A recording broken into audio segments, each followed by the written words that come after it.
जी, तो हार गए हम ये मैच फाइनली जो कि सीरीज़ डिसाइडर था और ख़ासे बड़े मार्जिन से हारे हैं क्योंकि टी20 में 67 भी एक अच्छा ख़ासा मार्जिन होता है और इंग्लैंड ये सीरीज़ जीत कर जा चुका है। भई जी 17 साल बाद इंग्लैंड आया ही इसलिए था कि हमारे ही होम ग्राउंड पर हमारी होम सीरीज़ में ही हमें हरा सके। देखिए बात ये है कि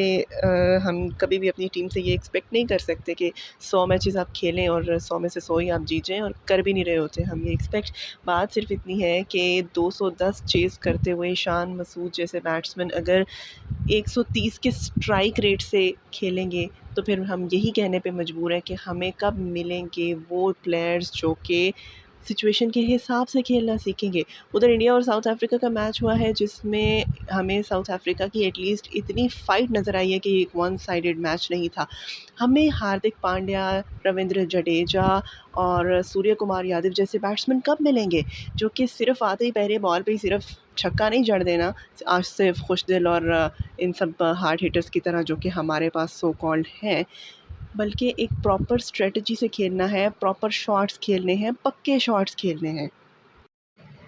ख़ैर बाबर और रिज़वान ने इस पूरी सीरीज़ में बहुत अच्छा किया है, जो भी उन्होंने अपनी तरफ से गेम पेश किया है, लेकिन उन्होंने कोई ठेका नहीं लेके रखा हुआ होता और टी20 है, टी20 में यही होता है, विकेटें भी गिरती हैं, आपने स्कोर भी बनाना होता है और अगर बाबर और रिज़वान आउट हो गए थे, चलें हमें तो वहीं पे पता चल गया था कि हम मैच हार गए हैं, लेकिन जो बैट्समैन आगे आ रहे थे, उन्होंने भी मेरे ख़्याल से ये सोच लिया था कि हम अब हार ही चुके हैं, सो बेहतर है कि जैसे भी है आराम से करके ही सही लेकिन अपने रन्स बनाए जाएँ, विकेटें सँभाली जाएँ क्योंकि जीतना तो हमने वैसे भी नहीं।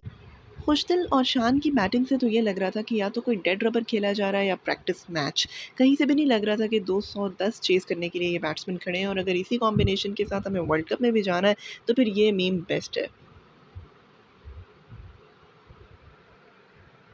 लेकिन सीरीज़ हारने से भी ज़्यादा किसी चीज़ का दुःख हुआ है तो वो इस बंदे के लिए हुआ है। क्या ज़बरदस्त इकनॉमिकल बॉलिंग कराई है इसने, वो भी उस मैच में जब तकरीबन सबको ही मार पड़ी थी और आई थिंक बाबर ने इसको 70th ओवर दिया भी इसीलिए था क्योंकि उस वक़्त पे मिलान और ब्रूक की पार्टनरशिप तोड़ना बहुत ज़रूरी था और ये बंदा तोड़ भी देता। 2 विकेट्स ये बंदा डिज़र्व करता था लेकिन